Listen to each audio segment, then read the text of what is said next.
الحمد للہ رب العالمین نحمدہ ونصلی علی رسولہ الکریم اما بعد فاعوذ باللہ من الشیطان الرجیم بسم اللہ الرحمن الرحیم قال اللہ عز وجل فی القرآن الکریم وفی الفرقان المجید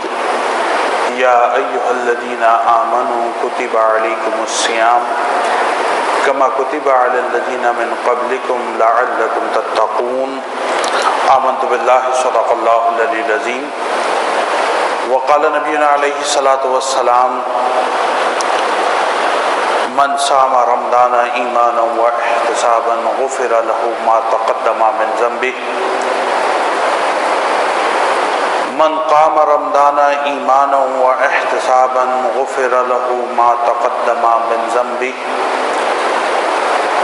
من قام لیلۃ القدر ایمانا واحتسابا غفر له ما تقدم من ذنبه او کما قال علیہ الصلاۃ والسلام آمنت باللہ صدق اللہ العلی العظیم وصدق رسولہ النبی الامین الکریم اما بعد اللہ رب العزت کی دی ہوئی خصوصی توفیق کی بدولت ایک مرتبہ پھر ہم اور آپ رمضان المبارک کی ان مبارک ساعتوں میں جمعۃ المبارک کے روز جمعے کی نماز کی ادائیگی کی تیاری کے حوالے سے اس جگہ پر مجتمع ہیں۔ اللہ رب العزت سے دعا گو ہوں کہ ہم تمام کے یہاں آنا، یہاں بیٹھنا، کلام کرنا، کلام سننا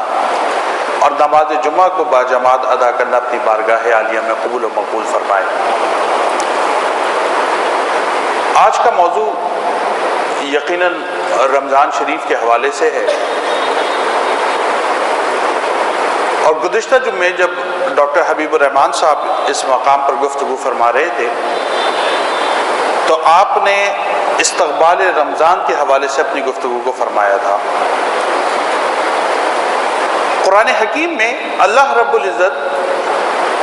مومنین کے اوپر روزوں کی فرضیت کے حوالے سے حکم کو صادر فرما رہے ہیں۔ سورہ بقرہ ہے، آیت نمبر 183 ہے، لیکن جو انداز روزوں کی فرضیت کے حوالے سے بیان کیا جا رہا ہے انتہائی دل نشیں اور انتہائی غور طلب ہے۔ اللہ رب العزت ارشاد فرما رہے ہیں یا ایھا الذین آمنوا، مخاطبت ہے اہل ایمان سے۔ کیا پتہ لگا؟ یہود اس آیت کے مخاطب نہیں ہے، نصارہ اس آیت کے مخاطب نہیں ہیں، ہندو اس آیت کریمہ کے مخاطب نہیں ہیں، بدھسٹ اس آیت کریمہ کے مخاطب نہیں ہیں۔ قرآن حکیم میں کئی ایسے مقامات ہیں جہاں پر اللہ رب العزت نے ان تمام اقوام کے لوگوں کے ساتھ بھی مخاطبت کو فرمایا ہے، اور ان مقامات پر یا ایھا الذین آمنوا نہیں فرمایا بلکہ یا ایھا الناس، اے انسان، اے انسانوں کے گروہ، یہ کہہ کر مخاطبت فرمائی ہے۔ لیکن وہ مقامات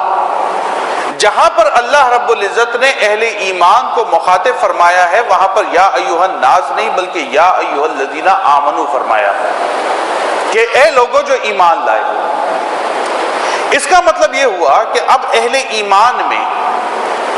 مرد ہو یا عورت ہو، امیر ہو یا غریب ہو،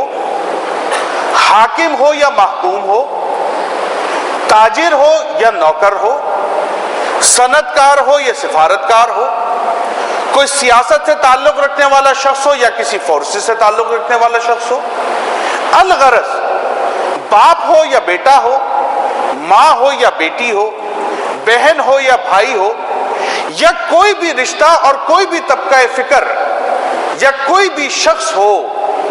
اگر وہ خود کو اہل ایمان کہتا ہے، مسلمان کہتا ہے، تو مخاطبت اس سے ہو رہی ہے۔ اب اس کا مطلب یہ ہو گیا کہ اس کے اندر مرد و زن کی کوئی تفریق نہیں رہی، چھوٹے بڑے کی کوئی تفریق نہیں رہی، امیر اور غریب کی کوئی تفریق نہیں رہی، حاکم اور محکوم کی کوئی تفریق نہیں رہی، چھوٹے اور بڑے کی بھی کوئی تفریق نہیں رہی۔ تمام لوگ جو خود کو اہل ایمان کہتے ہیں، اہل اسلام کہتے ہیں، اللہ رب العزت براہ راست ان سے مخاطبت فرما رہے ہیں۔ اس بات کو ذہن میں رکھیے، براہ راست مخاطبت یہ انتہائی اہم پہلو ہے۔ علامہ محمد اقبال ARY-رحمہ، جو علامہ اقبال کے نام سے معروف ہیں، آپ کے بارے میں یہ مشہور بات ہے کہ آپ فجر کی نماز کے بعد تلاوت قرآن حکیم جب فرمایا کرتے تھے تو آپ کے والد محترم جو حیات تھے، اس وقت میں علامہ اقبال کو ایک مرتبہ تلاوت قرآن کرتے ہوئے دیکھا تو پوچھا، اقبال کیا کر رہے ہو؟ فرمایا ابا جان تلاوت قرآن کر رہا ہوں۔ فرمایا ٹھیک ہے۔ اگلا دن آیا، پھر فجر کی نماز کے بعد اقبال بیٹھے قرآن پڑھ رہے ہیں، والد صاحب کا گزر ہوا، دیکھا اقبال تلاوت کر رہے ہیں، پوچھا اقبال کیا کر رہے ہو؟ فرمایا ابا جان تلاوت قرآن کر رہا ہوں۔ فرمایا ٹھیک ہے۔ تیسرا دن آیا، پھر اسی طرح سے علامہ اقبال تلاوت کر رہے تھے، والد صاحب کا گزر ہوا، آپ نے پھر دیکھا، پھر پوچھا اقبال کیا کر رہے ہو؟ تو علامہ اقبال دانا شخص تھے، سمجھدار شخص سے، تاریخ بھری پڑی آپ کی حکمت و دانائیوں سے۔ آپ نے یہ بات جب تیسری مرتبہ سنی تو والد صاحب سے پوچھا، ابا جان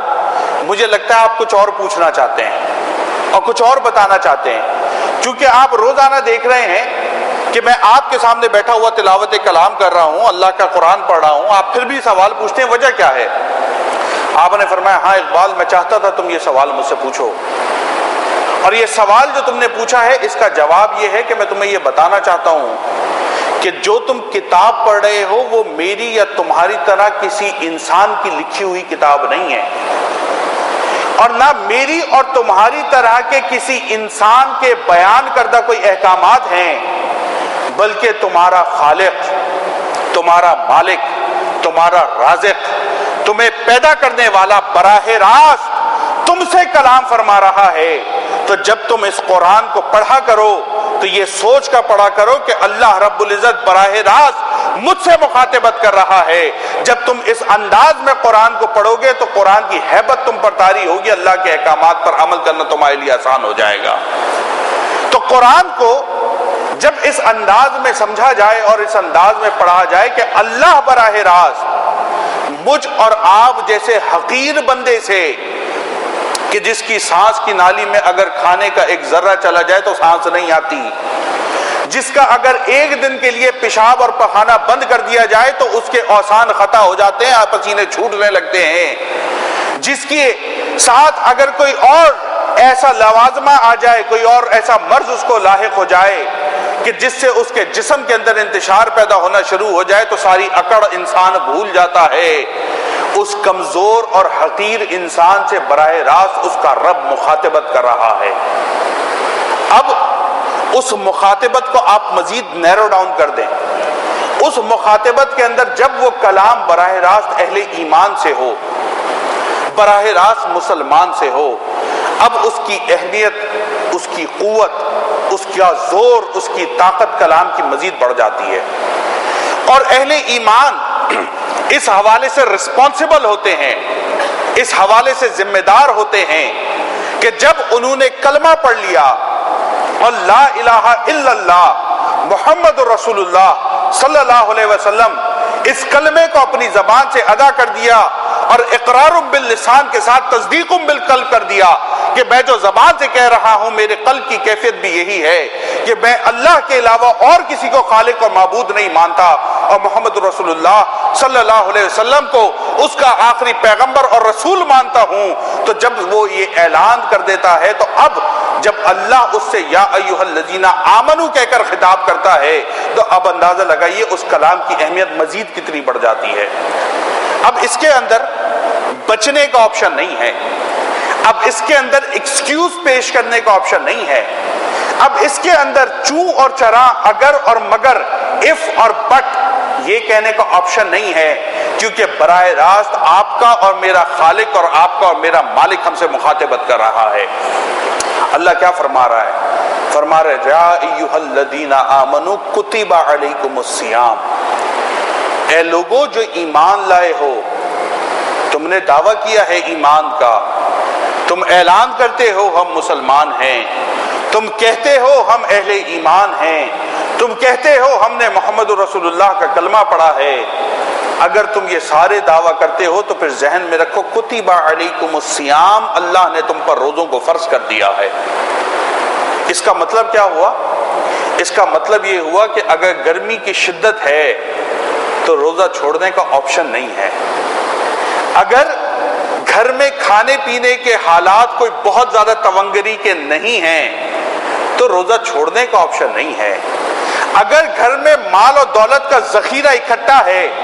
کہ میں بآسانی کئی وقت کھا سکتا ہوں اور کھلا سکتا ہوں تو میں بھوکا پیاسا کیوں رہوں،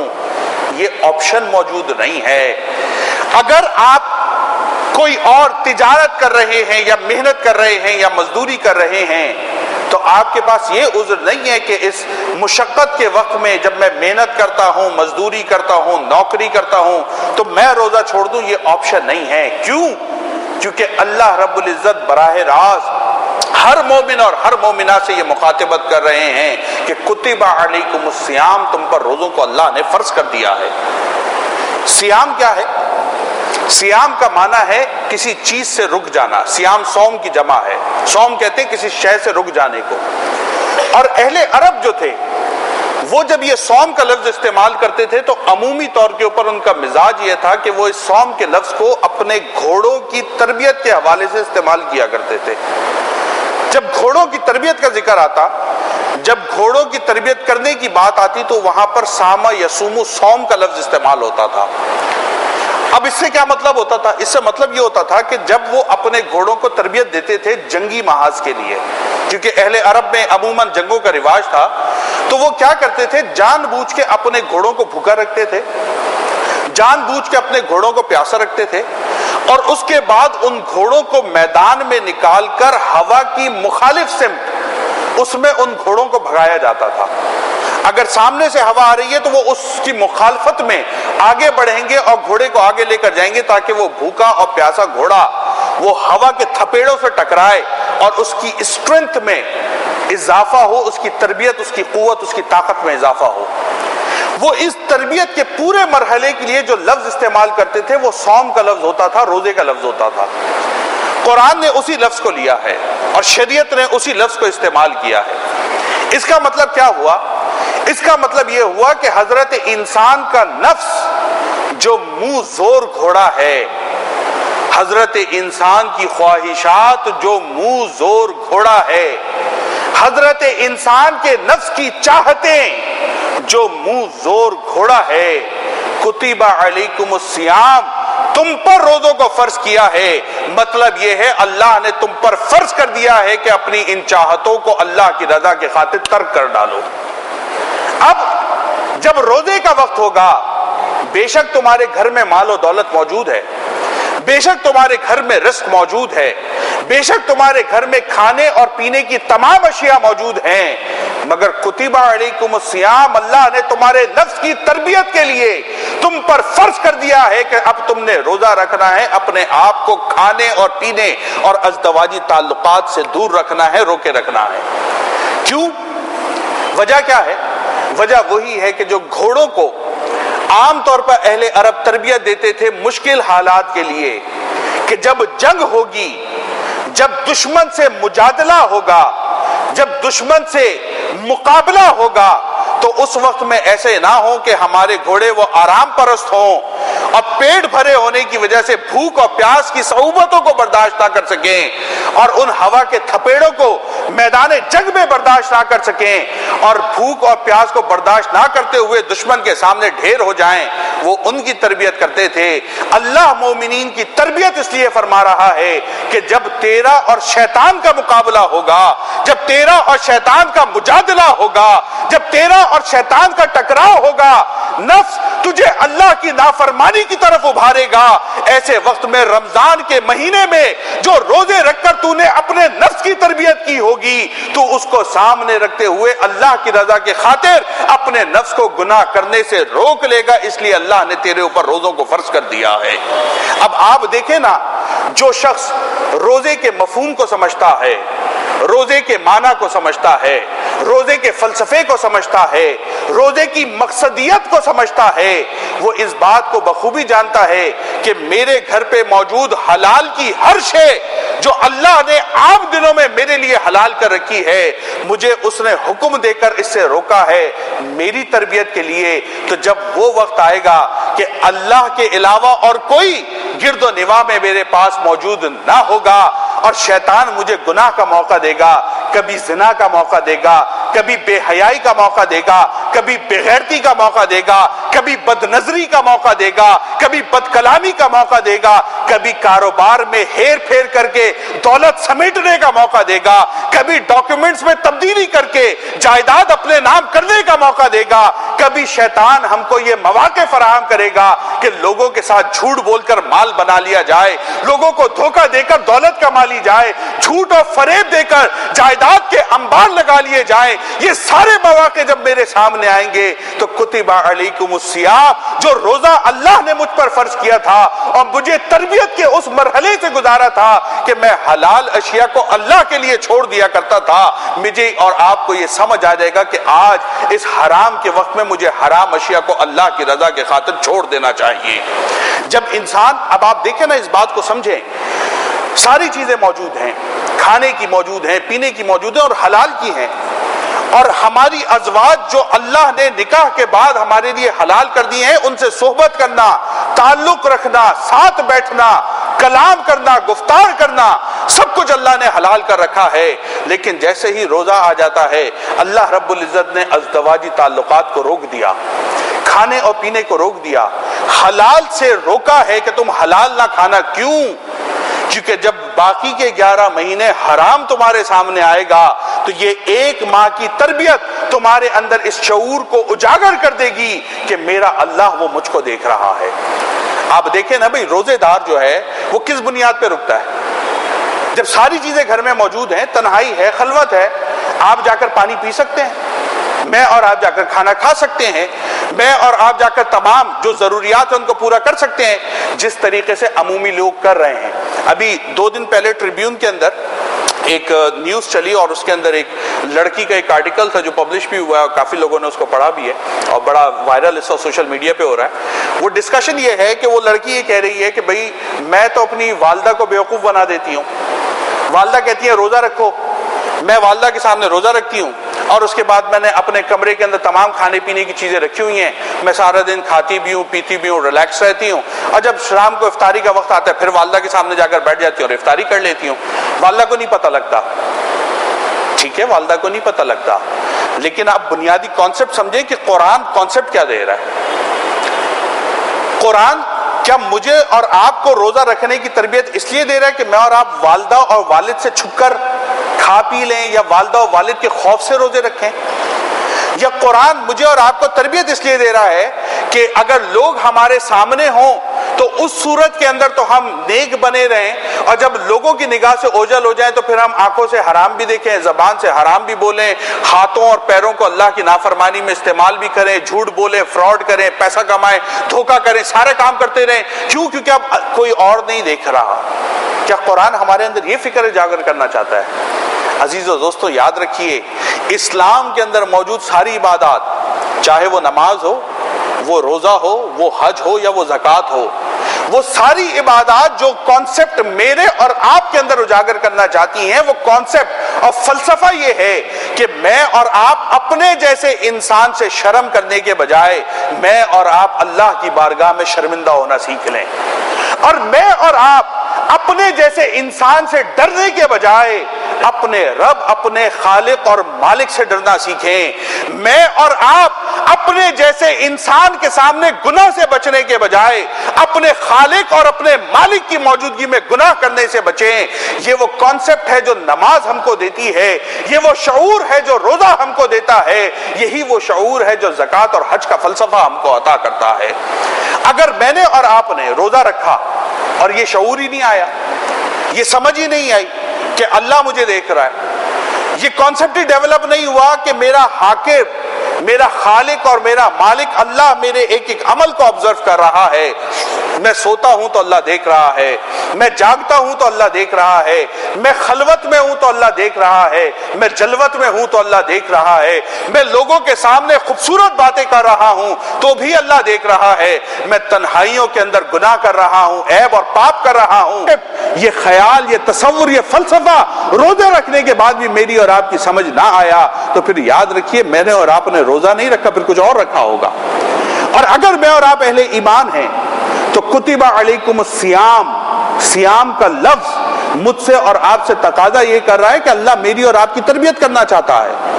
اللہ مجھے اور آپ کو سکھانا چاہتا ہے، اللہ مجھے اور آپ کو ایجوکیٹ کر رہا ہے۔ کس حوالے سے؟ کہ جس طریقے سے تم پر رمضان شریف کے ایک ماہ میں روزے رکھے ہیں کہ تم حلال اشیاء کو اللہ کی رضا کے خاطر چھوڑ دو تو باقی کے 11 مہینے تمہیں حرام اشیاء اللہ کی رضا کے خاطر اسی طریقے سے چھوڑ دینی چاہیے۔ پھر فرمایا کتب علیکم الصیام کما کتب علی الذین من قبلکم، فرمایا تم یہ نہ سمجھنا یہ تمہارے اوپر ظلم ہو گیا، تم یہ نہ سمجھنا تمہارے اوپر کوئی بوجھ ڈال دیا، یہ نہ سمجھنا کہ اگر کراچی میں 42 سینٹی گریڈ گرمی کا جا رہا ہے اور 42 ڈگری پہ گرمی ہو رہی ہے تو یہ ظلم تمہارے ساتھ کیا گیا ہے۔ فرمایا نہیں، تمہارے ساتھ نہیں ہو رہا۔ کما کتب علی الذین من قبلکم، تم سے پہلے جتنی اقوام آئی ہیں اللہ نے ان تمام پر روزوں کو فرض کیا ہے۔ جتنی قومیں آئیں، وہ یہود کی قوم تھی، وہ نصارہ کی قوم تھی، وہ اس سے پہلے ما قبل کے دیگر انبیاء کرام کی اقوام تھیں، فرمایا ان تمام اقوام کے اوپر اللہ نے روزوں کو اسی طریقے سے امپوز کیا تھا، فرض کیا تھا۔ اور وجہ کیا تھی؟ فرمایا اس تمام کی تمام تربیت کی وجہ کیا ہے؟ فرمایا لعلکم تتقون، ہو سکتا ہے تم محتاط زندگی گزارنے والے انسان بن سکو، تقوی اختیار کر سکو، اللہ کا خوف اختیار کر سکو، اللہ کا ڈر اختیار کر سکو، اللہ کی قربت، اللہ کی معرفت اور اللہ کی پہچان حاصل کر سکو، اس لیے تم پر روزوں کو فرض کیا ہے۔ تقوی کیا ہے؟ پرہیزگاری کیا ہے؟ حضرت ابراہیم ادم رحمۃ اللہ تعالی علیہ، آپ سے کسی نے پوچھا حضور آپ بتائیے تقوی کسے کہتے ہیں؟ آپ نے فرمایا صاحبزادے،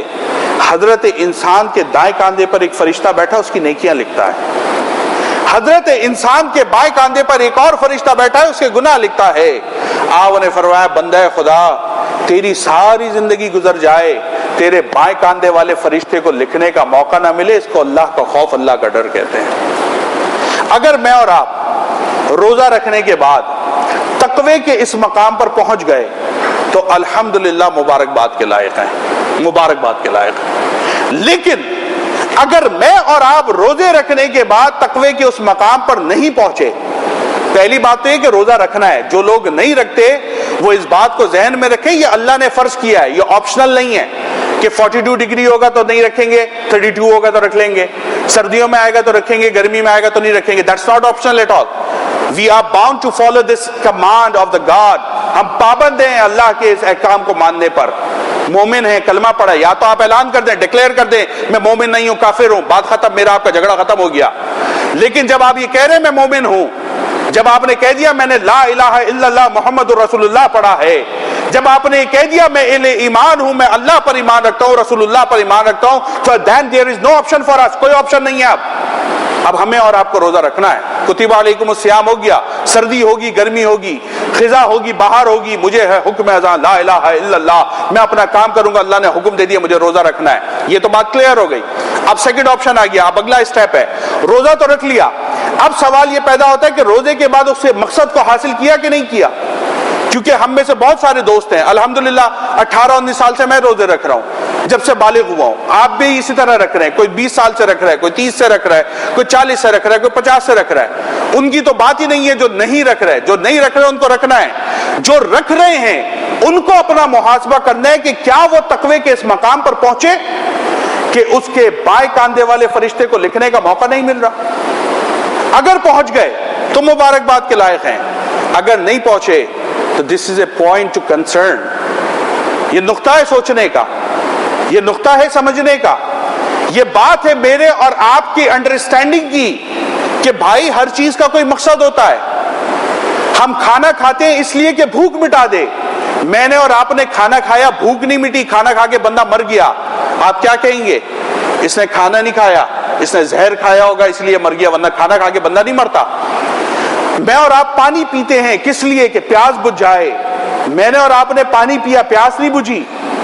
بندہ ہی چلا گیا دنیا سے۔ میں اور آپ کیا کہیں گے؟ اس پانی میں زہر ملا ہوگا، یہ پانی نہیں پیا، زہر پیا ہوگا۔ پانی پیتا تو پیاس بجھتی، بندہ تھوڑی مرتا ہے۔ بالکل اسی طرح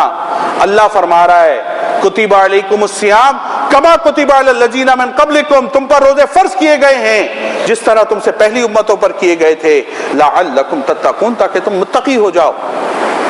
اب روزہ رکھا اور متقی نہیں ہوئے تو پھر یاد رکھیے میں نے اور آپ نے، بڑی معذرت سے عرض کر رہا ہوں، پھر روزہ نہیں رکھا، کچھ اور رکھا ہوگا، کیونکہ روزہ تو ڈیمانڈ کر رہا ہے تقویٰ۔ روزے کی تو الٹیمیٹ ریکوائرمنٹ تقویٰ ہے۔ روزے کی فلسفی اور روزے کا پرپس اور روزے کا مقصد وہ تقویٰ ہے۔ اگر میں اور آپ روزہ رکھ رہے ہیں، متقی نہیں ہو رہے، حرام کھانا نہیں چھوڑ رہے، چوری کرنا نہیں چھوڑ رہے، جھوٹ بولنا نہیں چھوڑ رہے، فراڈ کرنا نہیں چھوڑ رہے، کاروبار کے اندر خرد برد کرنا نہیں چھوڑ رہے، لوگوں کو دھوکہ دینا نہیں چھوڑ رہے، لوگوں کے ساتھ بدفعلی اور بدگمانی کرنا نہیں چھوڑ رہے، ناجائز لوگوں کے ساتھ تعلقات رکھنا، حرام کاری کرنا، زنا کاری کرنا، ان بدکاریوں سے خود کو نہیں روک رہے، تو پھر ذہن میں رکھیے مجھ میں اور آپ میں تقویٰ نہیں آیا۔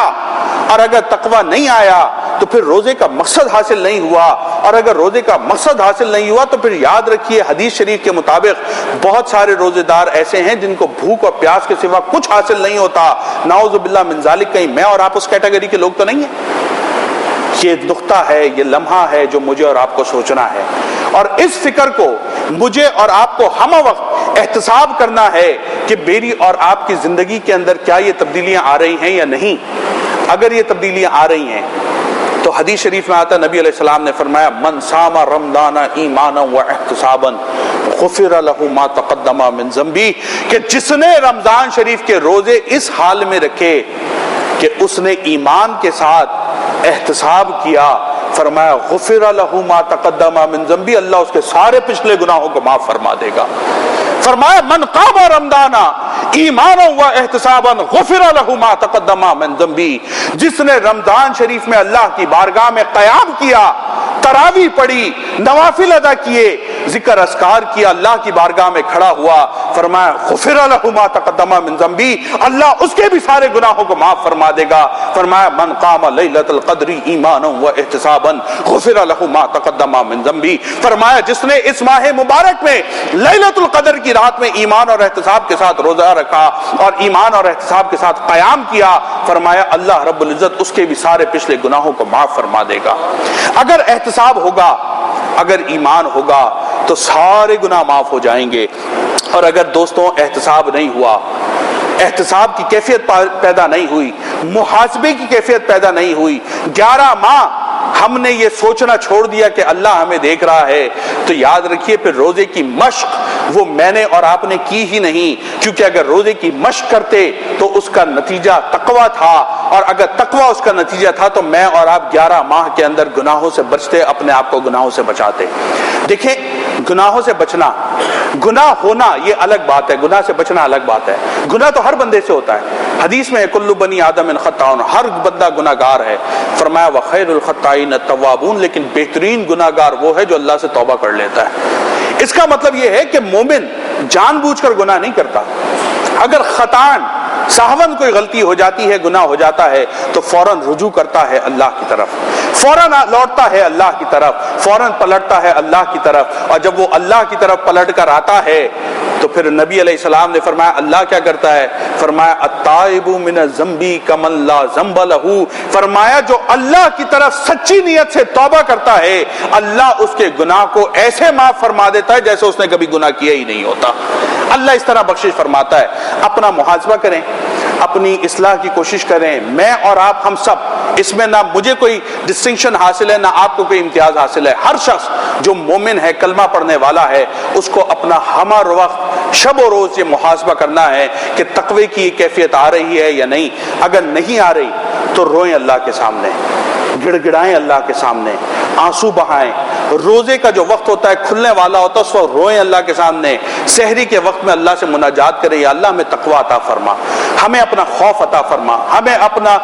خوف، اپنی خشیت عطا فرما۔ اور جن کو یہ کیفیت حاصل ہے تو وہ اللہ کی بارگاہ میں شکرانے کے 2 نفل اور پڑھا کریں، میرے رب تیرا شکر ہے تو نے ہمیں تقوی دیا، اب تو اپنے فضل سے اس تقوی پر ہمیں استقامت عطا فرما۔ عزیزو دوستوں، یقین مانیں آپ انتہائی مبارکباد کے مستحق ہیں۔ ڈاکٹر حبیب-ur-رحمان صاحب جو یہاں جمعہ پڑھاتے ہیں، ہمارے استاد بھی رہے ہیں، ہمارے بہت اچھے دوست بھی ہیں، اللہ والے آدمی ہیں، الحمدللہ ان کی گفتگو اکثر مجھے بھی سننے کا موقع ملا۔ کوشش ہوتی ہے کہ اسی قسم کے اصلاحی موضوع اور خیر کے موضوع ہمارے لیے لے کر آئیں۔ یہ بہت بڑی نعمت ہے اس دور کے اندر، اس پرفتن دور کے اندر، جہاں عمومی طور کے اوپر مزاج لوگوں کا یہ ہو گیا ہے کہ وہ باتوں کے اندر اختلاف کو نکالتے ہیں، اصلاح کو نہیں نکالتے۔ اللہ نے الحمدللہ آپ کو ایسے علماء دیے ہیں، ایسے اسکالرز دیے ہیں جو آپ کو یہ شعور اجاگر کرتے ہیں۔ ان لوگوں کے ساتھ جڑیں، ان حلقوں کو بڑھائیں، ان ذکر کے حلقوں میں اضافہ کریں۔ الحمدللہ ڈاکٹر صاحب کی زیر سرپرستی میں خوشخبری اور نعمت کے طور پہ آپ کو بتا رہا ہوں، اس وقت تاریخ اسلام کا، پوری 1400 سالہ تاریخ کا سب سے بڑا کام حضور نبی کریم صلی اللہ علیہ وسلم کی سیرت مبارکہ کے موضوع پر کیا جا رہا ہے۔ اور الحمدللہ ڈاکٹر صاحب گزشتہ 3 سال سے اس کام پہ جتے ہوئے ہیں، اور انشاءاللہ تاریخ اسلام کا سیرت طیبہ پر سب سے بڑا کام ان کی زیر سرپرستی ہو رہا ہے، جو انشاءاللہ آئندہ چند سالوں میں پایہ تکمیل تک پہنچے گا۔ 100 جلدوں سے زیادہ پر ایک پورا انسائکلوپیڈیا حضور کی سیرت کے اوپر ترتیب دیا جا رہا ہے، جس کی سرپرستی ڈاکٹر صاحب فرما رہے ہیں، اور انگریزی اور اردو دونوں زبانوں میں بیک وقت یہ کام ہو رہا ہے، اور انشاءاللہ آئندہ چل کے یہ کام عربک، ڈچ، جرمن اور دیگر جو دنیا کی 12 انٹرنیشنل بڑی زبانیں اس میں ٹرانسلیٹ ہوگا، تاکہ پوری دنیا کے اندر ہم حضور علیہ الصلوۃ والسلام کی سیرت کے اس پیغام کو پہنچا سکیں۔ الحمدللہ ایسے جلیل القدر اسکالرز آپ کے پاس موجود ہیں۔ ان نشستوں کو غنیمت جانیں، اس جمعے کی نشست کے علاوہ بھی اور جو دروس ہوتے ہیں ان کو اٹینڈ کریں، تاکہ زیادہ سے زیادہ یہ شعور میرے اور آپ کے اندر اجاگر ہو، اور اللہ رب العزت ان ذکر کے حلقوں کے صدقے ہمیں صحیح معنوں میں نماز کا شعور اور فلسفہ سمجھ عطا فرمائے، روزے کا فلسفہ اور روزے کا شعور عطا فرمائے، اور ان عبادات کو کما حقہ ادا کرنے کی توفیق و سعادت نصیب فرمائے، اور اپنی بارگاہ میں ان عبادات کو قبول فرما کر روز محشر میری اور آپ کی بخشش کا سامان ہمیں عطا فرمائے۔ اللہ رب العزت ہم تمام کو ان باتوں پر عمل کرنے کی توفیق مرحمت فرمائے۔ وآخر دعوانا ان الحمدللہ رب العالمین۔